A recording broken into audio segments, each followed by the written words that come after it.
மகன் மனோஜினுடைய மரணத்தை பாரதி ராஜா சார் துளியும் எதிர்பார்க்கல. அதான் உண்மை. இப்படி ஒரு அதிர்ச்சி அவரை பயங்கரமாக பாதிச்சிருச்சு.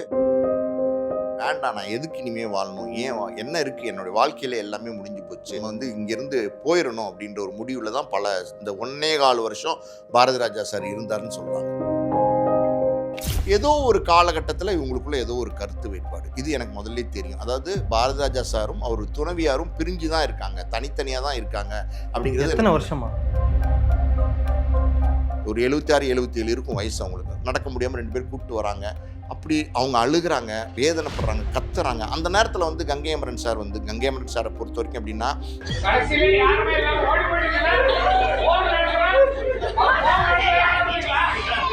யார் என் நண்பர், எனக்கு எல்லாருமே இதுதான், எனக்கு எல்லாருமே வேணும் தான் அப்படின்ற மாதிரி அவர் பேசினார். ஒரு நண்பர் அப்படின்னு சொல்லிட்டு ஒரு இம்பார்ட்டன்ஸ் கொடுத்து ரொம்ப பேசாமல், யார் இருந்தாலும் நான் ரொம்ப வருத்தப்படுவேன், ஆத்மா சண்டையே இது அப்படின்ற மட்டும் சொல்கிறாரு.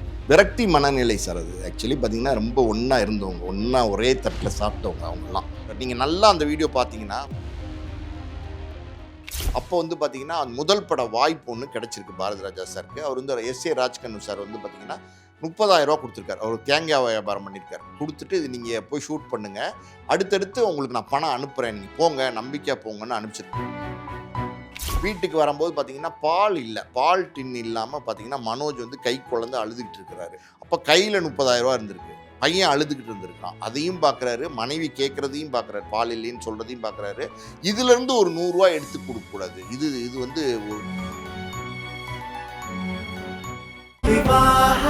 மணப்பெண்ணின் பிரத்யேகமான விவாஹா தி சென்னை சில்க்ஸ். வணக்கம் சார். வணக்கம். எப்படி சார் இருக்கீங்க? நல்லா இருக்கேன் சார். இப்போது இயக்குனர் இமயம் பாரதி ராஜா அவர்களுடைய மறைவு தமிழ் மக்கள் மட்டும் இல்லாமல் தமிழ் சினிமா உலகமும் சரி, எல்லாருமே ரொம்ப ரொம்ப துக்கத்தில் இருக்காங்க. என்ன ஆச்சு சார்? கடந்த காலத்துலேயே ஒரு ரொம்ப வெளியே எங்கேயுமே வரவே இல்லை, எங்கேயுமே ஒரு ப்ரெஸ் மீட்டாக இருக்கட்டும், ஒரு ஃபங்க்ஷன் எதுக்குமே வரல. எந்த அளவுக்கு ஒரு உடல்நிலை இருந்தது, என்ன ப்ராப்ளம் இருந்தது? சொல்லி பார்த்தீங்கன்னா வயசு 84 ஆச்சு. அது வயோதிகம் ஒரு பக்கம். இன்னொரு பக்கம் பார்த்தீங்கன்னா மகன் மனோஜினுடைய மரணத்தை பாரதி ராஜா சார் துளியும் எதிர்பார்க்கல. அதுதான் உண்மை. 46 வயசில் மனோஜ் இறந்து போவார்னு அவர் நினைக்கவே இல்லை. அப்படி ஒரு அதிர்ச்சி அவரை பயங்கரமாக பாதிச்சிருச்சு. அந்த அந்த அதிர்ச்சியிலேருந்து அவரால் வெளியில் வர முடியல. ரொம்ப செல்லமாக வளர்த்தார் மனோஜ். ரொம்ப செல்லமாக வளர்த்தார். எலைட் கிட்னு சொல்லலாம் மனோஜை பொறுத்த வரைக்கும். எந்த கஷ்ட நஷ்டமே அவர் பார்த்துருக்கவே மாட்டார். அப்படி ரொம்ப சீராட்டி தாளாட்டி வளர்த்த பிள்ளை தான் கண் முன்னாடியே போயிட்டானே அப்படிங்கிற ஒரு வேதனை பாரதி ராஜா சாரை ரொம்ப அழுத்த ஆரம்பிச்சிருச்சு. அதுக்கப்புறம் பாரதி ராஜா சாருடைய உடல்நிலை, அது ஆல்ரெடி மனோஜ் உயிரோடு இருக்கும்போதே ஹாஸ்பிட்டலில் அட்மிட் ஆகிறது, டிஸ்சார்ஜ் ஆகிறது, அப்படி தான் இருந்தது. ஸோ அதுக்கப்புறம் பார்த்திங்கன்னா அந்த ட்ரீட்மெண்ட்டுன்னு ஒன்று இருக்குது பார்த்திங்களா, ரெகுலராக சாப்பிட வேண்டிய மாத்திரைகள் அதெல்லாம் சாப்பிட்றத தவிர்த்தார். பல நேரங்களில் கட்டாயப்படுத்தி தான் மாத்திரைகளை பாரதி ராஜா சார் கொடுக்க வேண்டியிருந்தது அப்படின்னு சொல்கிறாங்க.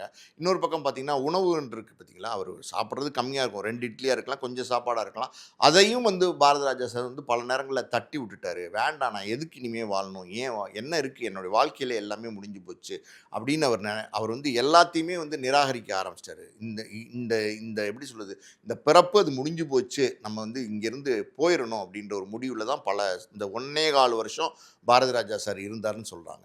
ஸோ அது கொஞ்சம் மன மாற்றங்கள் பண்ண முடியுமா அப்படின்னு சொல்லி அவங்களுடைய மகள் பார்த்திங்கன்னா மலேசியாவில் இருக்காங்க. அவங்க வீட்டுக்கு கொஞ்ச நாள் கூட்டு போய் வச்சுருந்தாங்க. அங்கே இருந்தவர் பார்த்திங்கன்னா மறுபடியும் நான் சென்னைக்கு வரணும் அப்படின்னு வந்திருக்கிறாரு. இங்கே கொஞ்ச நாள் இருந்துட்டு பார்த்திங்கன்னா பண்ணைபுரம் அவருடைய ஊர், அங்கே ஒரு சின்ன கெஸ்ட் ஹவுஸு, தோட்டமெல்லாம் இருக்குது. ஸோ அங்கே நான் இருக்கணும், அங்கே தான் எனக்கு மன நிம்மதி கிடைக்குது அப்படின்னு சொல்லி அங்கே கொஞ்ச நாள் போய் இருந்திருக்காரு. ஸோ இப்படி ஒரு ஒரு மன நிம்மதி இல்லாமல் ஒரு சந்தோஷம்னு சொல்லுவாங்களா, அது இல்லை. பேரம்பேத்தி இருக்காங்க, எல்லாம் இருக்குது. ஆனால் மகனுடைய அந்த மரணத்தை அவரால் தாங்க முடியல, ஏற்றுக்கொள்ள முடியல. தான் உண்மை. நீங்கள் அந்த இடுகாட்டிலெல்லாம் பார்த்துருப்பீங்க, அவர் கதறி அழுததை நம்ம பார்த்தோம். ஸோ ஒரு கலைஞன் பொதுவாகவே பார்த்திங்கன்னா பாரதி ராஜா சார் பார்த்திங்கன்னா ரொம்ப உணர்ச்சி வசப்படக்கூடியவர். அதாவது பார்க்குறவங்களுக்கு வெளி தோற்றம் முரட்டுத்தனமான ஆள், ரக்கடாக பேசுவார், குரல்லாம் பயங்கர கம்பீரமாக இருக்கும் அப்படின்னு நினைப்பாங்க. ஆனால் உள்ளுக்குள்ளே பாரதி ராஜாஸோட மனசுன்னு பார்த்தீங்கன்னா அது ரொம்ப ரொம்ப மென்மையானது, ரொம்ப எப்படி சொல்லுது, இலகிய மனசுன்னு சொல்லுவாங்க. எதுனாலும் பாரதி ராஜா சார் தாங்கிக்க மாட்டார், எமோஷன் ஆயிடுவார், டக்குன்னு எமோஷன் ஆயிடுவார். டக்குன்னு அவர் கண்ணிலேருந்து தண்ணி வந்துடும். அந்த இன்னும் கூட ஒரு படி மேலே சொல்லணும் அப்படின்னா, ரொம்ப எமோஷனல்ஸான சீன்ஸ் ஷூட் பண்ணும்போது அந்த நடிகர்கள் நடிச்சிட்டு இருக்கும்போது அந்த கேரக்டரு அவங்க நடிப்போட இன்வால்வ் ஆகி பாரதி ராஜா சார் கேமரா பின்னாடி நின்றுட்டு கட் சொல்லாமல் அழுதுட்டு இருப்பாராம். அவர் அப்படியே லைட்டாக அப்படியே மூவ் பண்ணி அழுக ஆரம்பிச்சிருவாராம். ஆர்டிஸ்ட் வந்து நடிச்சிட்டே இருப்பாங்க. என்ன டேரக்டர் கட் சொல்லலையே அப்படின்னு நினச்சிட்டே இருப்பாங்களாம். அப்புறம் தான் வந்து ஆசுவாசப்படுத்தி அப்புறம் சமாதானமாகி தான் வந்து நார்மலுக்கு வருவார் போல். இப்படி ஒரு படைப்பு அது படம்னு தெரிஞ்சு அந்த கேரக்டர்ஸோடைய கூட இன்வால்வ் ஆகக்கூடிய ஒரு கேரக்டராக பாரதி ராஜா சார் இருக்காருன்னும் போது, மகன் வந்து பிறந்ததுக்கப்புறம் தான், மனோஜ் பிறந்ததுக்கப்புறம் தான் அவர் வாழ்க்கையில் எல்லாம் கிடச்சிச்சின்னு அவருக்கு ஒரு நம்பிக்கை. அவர் வந்து பார்த்திங்கன்னா எப்படி சொல்லுது, மனோஜ் பிறந்ததுக்கப்புறம் உதவியாளராக இருக்கிற ஒரு காலகட்டம், அதாவது டைரக்டர் ஆகலை. அப்போ வந்து பார்த்திங்கன்னா முதல் பட வாய்ப்பு ஒன்று கிடச்சிருக்கு பாரதி ராஜா சாருக்கு. அவர் வந்து எஸ்ஏ ராஜ்கண்ணு சார் வந்து பார்த்திங்கன்னா 30,000 கொடுத்துருக்காரு. அவர் தேங்காய் வியாபாரம் பண்ணியிருக்காரு. கொடுத்துட்டு இது நீங்கள் போய் ஷூட் பண்ணுங்கள், அடுத்தடுத்து உங்களுக்கு நான் பணம் அனுப்புகிறேன், நீங்கள் போங்க, நம்பிக்கையாக போங்கன்னு அனுப்பிச்சிருக்காரு. அன்றைக்கெலாம் 30,000 பார்த்தீங்கன்னா 4-5 நாள், ஏன் ஒரு 7 நாள் 8 நாள் கூட ஷூட் பண்ணலாம், அந்தளவுக்கு தான் இருந்தது. ஸோ அதை எடுத்துகிட்டு வீட்டுக்கு வந்திருக்காரு. வந்து எப்படின்னா அந்த ஷூட் வந்து மைசூரில் வந்து கொள்ளைகால்னு நினைக்கிறேன், அந்த ஏரியாவில் தான் அந்த முதல் படம் 16 வயதில் ஷூட் பண்ணியிருக்காங்க. வீட்டுக்கு வரும்போது பார்த்திங்கன்னா பால் இல்லை, பால் டின் இல்லாமல் பார்த்திங்கன்னா மனோஜ் வந்து கை குழந்து அழுதுகிட்டு இருக்கிறாரு. அப்போ அவங்க மனைவியார் வந்து சொல்லியிருக்காங்க பால் இல்லைங்க அப்படின்னோடனே பாரதி ராஜா சார் என்ன பண்ணியிருக்காரு, இந்த நான் யாரோ பேர் சொல்லி மூர்த்தியோ ராமலிங்கமோ அவர்கிட்ட சொல்லியிருக்கேன், அவன் வந்து உனக்கு பணம் கொடுப்பான் 100 ரூபா, நீ வாங்கி பால்லாம் வாங்கி கொடு, நான் உடனே கிளம்புறேன் ஷூட்டிங்க்கு, நான் 10, 15, 20 நாள் கழிச்சு தான் வருவேன் அப்படின்னு சொல்லிட்டு கிளம்பியிருக்கிறார் ஷூட்டிங்க்கு. அப்போ கையில் 30,000 ரூபா இருந்திருக்கு. பையன் அழுதுகிட்டு இருந்திருக்கிறான். அதையும் பார்க்குறாரு, மனைவி கேட்குறதையும் பார்க்குறாரு, பால் இல்லைன்னு சொல்கிறதையும் பார்க்குறாரு. இதுலேருந்து ஒரு 100 ரூபா எடுத்து கொடுக்கக்கூடாது, இது வந்து ஒரு முதலாளி வந்து நமக்கு வந்து படம் எடுக்க கொடுத்த காசு, இதை நம்ம பர்சனலாக யூஸ் பண்ணக்கூடாதுன்னு ஒரு 100 ரூபா கூட எடுக்காமல் அப்படியே கிளம்பி போயிருக்கார். ஸோ அப்படி வந்து ஒரு தொழிலை நேசித்தவர், அதே நேரத்தில் பார்த்திங்கன்னா குடும்பத்தை நேசித்தவர். பர்டிகுலராக மனோஜ் மேலே ஒரு பெரிய பிரியம் வச்சுருந்தார். மனோஜை வந்து ஒரு நல்ல நடிகன் ஆக்கணும்னு ஆசைப்பட்டார். பல பேரை வந்து பாரதி ராஜா சார் உருவாக்கியிருக்கார். உங்களுக்கு தெரியும், கார்த்திக்லேருந்து, நெப்போலியன்லேருந்து, சுதாகர்லேருந்து, விஜயன்லேருந்து, நிலகல் ரவிலேருந்து பாரதி ராஜா சாருடைய படைப்பு தான். இன்னொரு பக்கம் பார்த்திங்கன்னா ராதிகா, ரேவதி, ராதா, ரதி, அடுத்தடுத்து சுகன்யா, அப்படி சொல்லிகிட்டே போகலாம். ஸோ மகனையும் ஒரு பெரிய நடிகனை ஆக்கணும்னு வந்து தாஜ்மஹால் எடுத்தாரா, அதுவும் தோற்று போச்சு. அடுத்து எப்படியாவது வேறு படங்கள் மூலமாக ப்ரொமோட் பண்ணணும்னு நினச்சாரு, அதுவும் தோற்று போச்சு. இயக்குனர் ஆக்கணும்னு நினச்சாரு, அதுவும் அந்த இதையும் அவரால் வந்து நிறைவேற்ற முடியல. அவர்கிட்ட பணம் காசு எல்லாம் இருந்தது, ஆனால் அது அந்த சூழல் அமையலை. அதில் எல்லாம் பாரதி ராஜா சாருக்கு வந்து ஒரு பெரிய மன வருத்தம் இருந்தது. அதுவே ஒரு மன வருத்தம் இருந்தது. அதில் வந்து இவர் மரணித்தது, அது சடனாக பார்த்தீங்கன்னா இறந்தது அப்படிங்கிறது, அது 46 வயசில் என்னும்போது அதை ஜீரணிச்சிக்கவே முடியல, அதுலேருந்து வெளியிலே வரவே முடியல. எனக்கெல்லாம் வந்து பாரதி ராஜா சாரோடைய எங்கள் அப்பா வந்து நல்ல நண்பராக இருந்திருக்கார். நிறைய நேரங்கள் எங்கள் வீட்டுக்கு வந்திருக்காரு, குடும்ப விழாக்கள் வந்திருக்காரு. எங்கள் அப்பா உடல்நிலை சரியில்லாத காலகட்டத்தில் பார்த்திங்கன்னா வந்து பார்த்தாரு. அப்போவே வந்து பார்த்திங்கன்னா அப்பாவுடைய அந்த உடல்நிலை சரியில்லாத அந்த சூழலை பார்த்துட்டு கண்ணீர் விட்டு அழுக ஆரம்பிச்சிட்டார், கையை பிடிச்சிட்டு அழுக ஆரம்பிச்சிட்டார். ஸோ உணர்ச்சி வசப்படக்கூடியவர் இவர். வந்து மகனுடைய இறப்புக்கு அப்புறம் நீண்ட நாள் இருக்க மாட்டார் இவர். வந்து இவரால் வந்து அந்த தாங்க முடியாது, இந்த பலகீனம் இவர் வந்து பாதிச்சிரும்னு நினச்ச மாதிரியே நடந்துருச்சு. அது வந்து அவருடைய முழு வாழ்க்கையை நீ இல்லைன்னு நினைக்கிற அளவுக்கு ஒரு படைப்பாளி, எத்தனையோ படைப்புகளை உருவாக்குனவர். ஆனால் அவருடைய தனிப்பட்ட வாழ்க்கையில் மகனுடைய மரணம் அவர் மிகப்பெரிய தாக்கத்தை ஏற்படுத்தி அவர் வந்து அந்த அந்த கடைசி காலகட்டங்கிறது ஏதோ இருந்தார் அப்படின்னு தான் நம்ம சொல்லணும். அதுதான் ஒரு காரணம். சார், இப்போ பாரதி ராஜா சார் அவர்களுக்கு மனைவி இன்னமும் இருக்காங்கல்ல சார்? இருக்காங்க.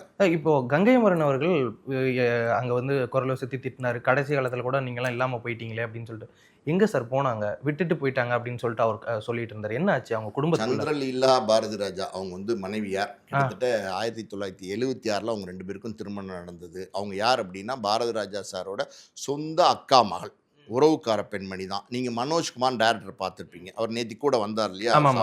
அவர் வந்து பார்த்தீங்கன்னா பாரதி ராஜாஸோட சொந்த மச்சினை, அந்த சந்திரலீலாங்கிறவங்க பாரதி ராஜாவோட மனைவியோட தம்பி. ஸோ இந்த உறவு, இந்த திருமண பந்தம் அது வந்து சந்தோஷமாக தான் போயிட்டு இருந்தது. ஏதோ ஒரு காலகட்டத்தில் இவங்களுக்குள்ள ஏதோ ஒரு கருத்து வேறுபாடு, இது எனக்கு முதல்ல தெரியும். அதாவது பாரதி ராஜா சாரும் அவர் துணைவியாரும் பிரிஞ்சு தான் இருக்காங்க, தனித்தனியாக தான் இருக்காங்க அப்படிங்கிறது. எத்தனை வருஷமா?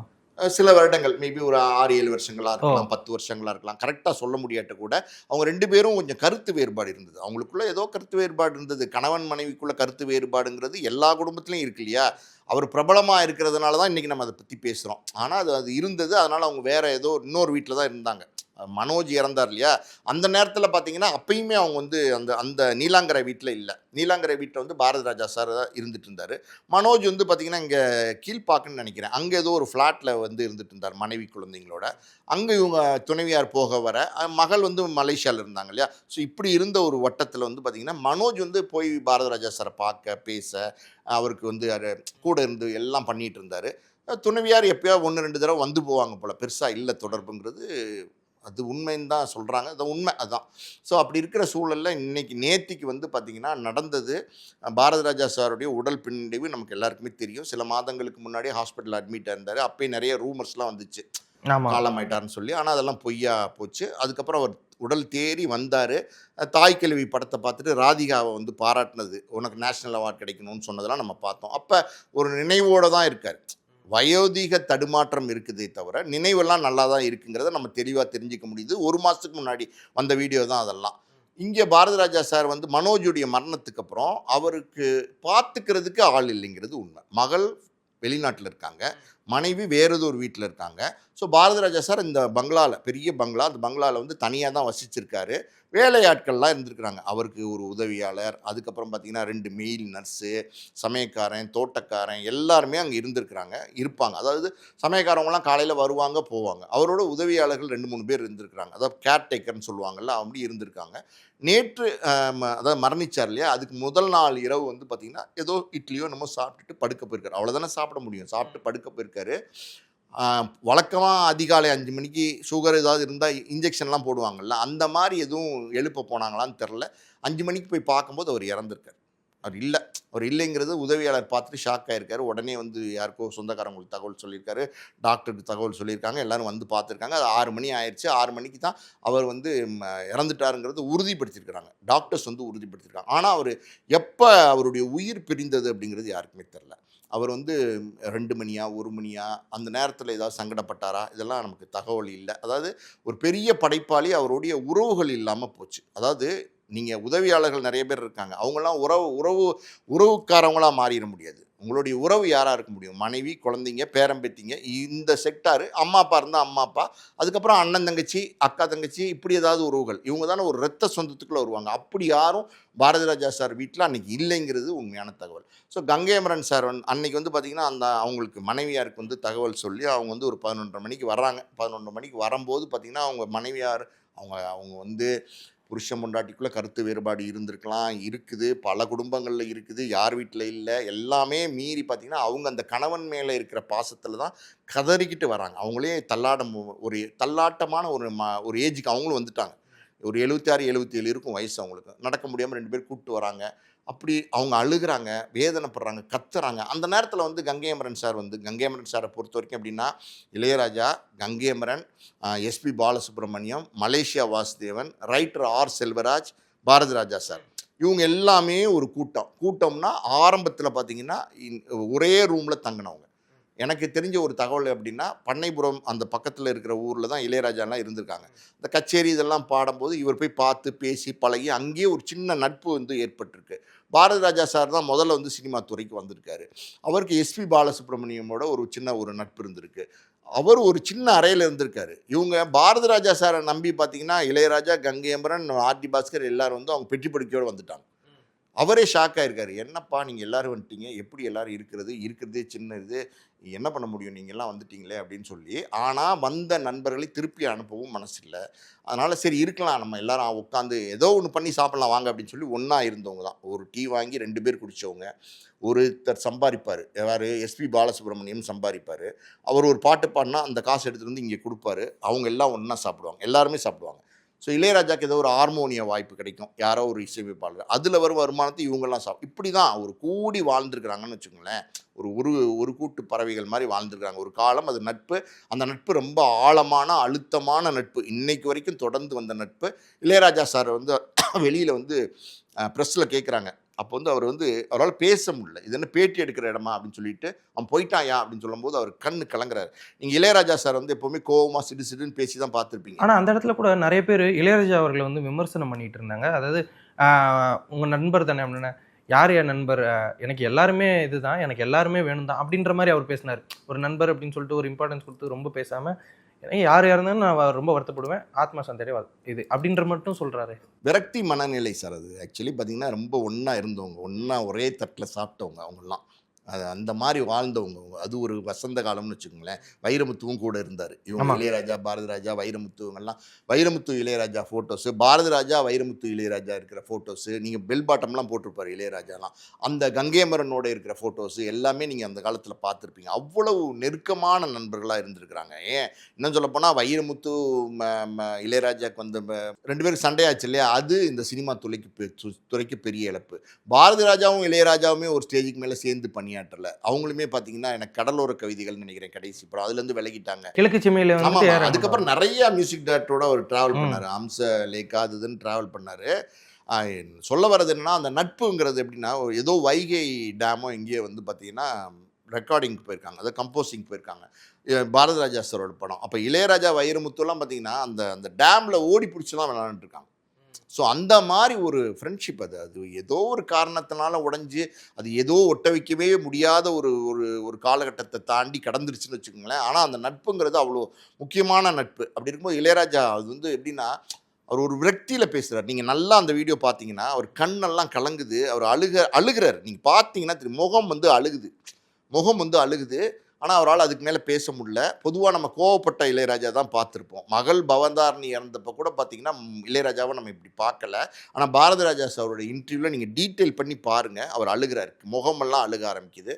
அப்படி ஒரு சூழல் அவர் வந்து அந்த மாதிரி வெளிப்படுத்தியிருந்தார்.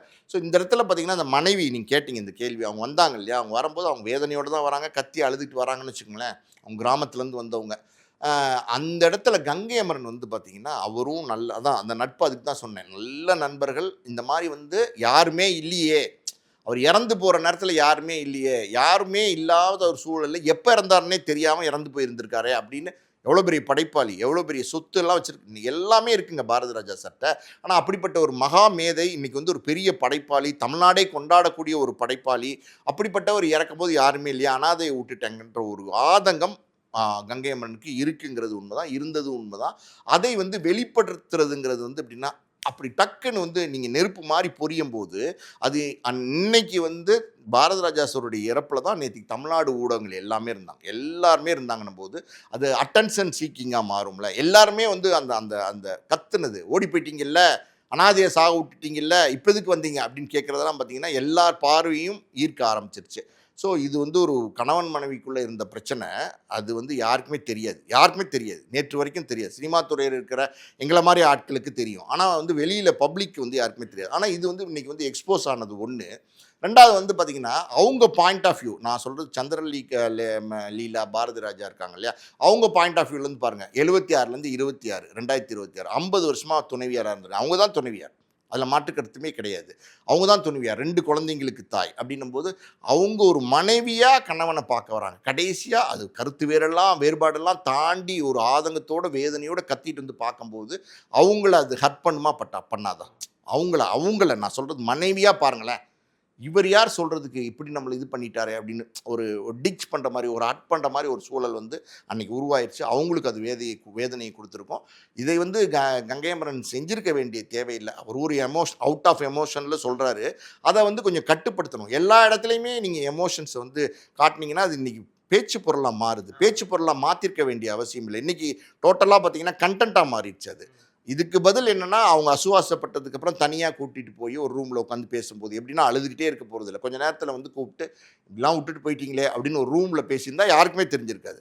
அதை பொது வெளியில் பேசுனது, கங்கை அமரன் ஆதங்கத்தில் பேசினாலும் அது தவிர்த்திருக்கலாங்கிறது என்னுடைய கருத்து. ஓகே சரி, இப்போது அவர் வந்துட்டு லாஸ்ட்டாக ஐ திங்க் அந்த மாடர்ன் லவ் சென்னையில் வந்துட்டு ஒரு செக்மெண்ட் வந்து டைரக்ட் பண்ணியிருந்தார். அதுக்கப்புறம் அவர் டைரக்டே பண்ணல, ஒரு 2-3 வருஷம் ஆயிடுச்சு அதெல்லாம். அதுக்கு அவருக்கு ஏதாவது ஒரு ஆசை இருந்ததா சார்? அதுக்கப்புறம் ஒரு ஃபீச்சர் ஃபிலிம் பண்ணணும், ஏதாவது அவர் ஆரம்பித்து ஏதாவது நின்ன படங்கள் ஏதாவது இருக்கா அதுக்கப்புறம்? ஆரம்பித்து நின்ன படங்கள் அப்படின்னு நம்ம எதுவுமே சொல்ல முடியாது. பட் வந்து குற்ற பரம்பரைன்ற அந்த கதையை வந்து அவர் எடுக்கணும்னு ரொம்ப ஆசைப்பட்டார். அது வந்து ஒரு கனவு படமாக இருந்துச்சு. ஒவ்வொருத்தவங்களுக்கும் ஒரு லட்சியம் இருக்கும்ல, அந்த மாதிரி பார்த்திங்கன்னா அந்த படத்தை வந்து படமாக்கணும், திரைப்படமாக்கணும் அப்படிங்கிற ஒரு ஆசை இருந்தது. அதுக்கு காரணம் என்னென்னா, அந்த சமூகத்தை சார்ந்தவர் பாரதி ராஜா சார்.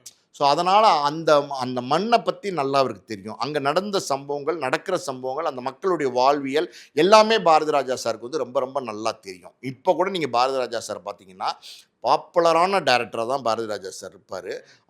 இருக்கிறாரு. ஆனால் மாளிகையில் அது இறந்து போயிருக்காரு. அவர் பெரிய பங்களாவில் தான் இறந்து போயிருக்கார். சென்னையில் இறந்து போயிருக்கார். ஆனால் அவருடைய ஆசை என்னவாக இருந்திருக்கு, மகள்கிட்ட சொல்லியிருக்கார். இந்த மாதிரி வந்து நான் இறந்துட்டா என்னுடைய பண்ணைபுரம் வீட்டுக்கு கூப்பிட்டு போய் அங்கே இருக்கிற என்னோடய தோட்ட வீட்டில் அவருக்கு பிடிச்ச இடம் அது அவர் அப்படி இல்லை, யாருமே ஆள் நடமாட்டம் இல்லாமல் யாரோ சொந்தக்காரங்களோட பேசிக்கிட்டு வச்சுக்கிட்டு சேர் போட்டுக்கிட்டு சிரிச்சுக்கிட்டு அப்படியே தோட்டத்தில் போய் பார்த்துக்கிட்டு மாங்காய் தோட்டத்தை பார்த்து அது இதுன்னு பார்த்துட்டு சுற்றின இடம், அங்கே என்னை அடக்கம் பண்ணுங்க அப்படின்னு சொல்லியிருக்காரு. ஸோ இங்கே அவர் இதுலேருந்தே நம்ம தெரிஞ்சுக்கலாம், அந்த மண் அவர்கிட்டருந்து போகல.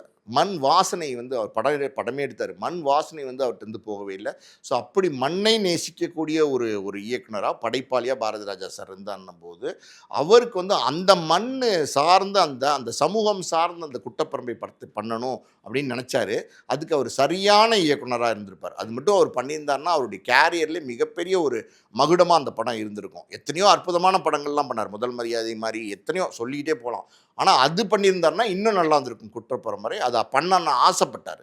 ஆனால் அது தொடங்குற நேரங்கள்லேயே பார்த்தீங்கன்னா பல நேரங்களில் தடங்களாகி அது அப்படியே வந்து நடக்காத ப்ராஜெக்டாக போச்சு.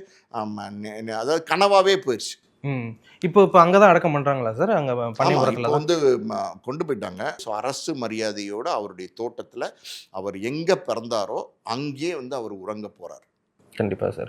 சார் நிறைய விஷயங்கள் பகிர்ந்துக்கிட்டீங்க. உங்களுடைய நேரத்திற்கும் கருத்திற்கும் நன்றி. அது மட்டும் இல்லாமல் இந்த நேரத்தில் கண்டிப்பாக பாரதி ராஜா அவர்களுடைய ஆத்மா சாந்தடைய நாமளும் பார்த்துக்கலாம். நன்றி. மணப்பெண்ணின் பிரத்யேகமான திருமணம் விவாஹா தி சென்னை சில்க்ஸ்.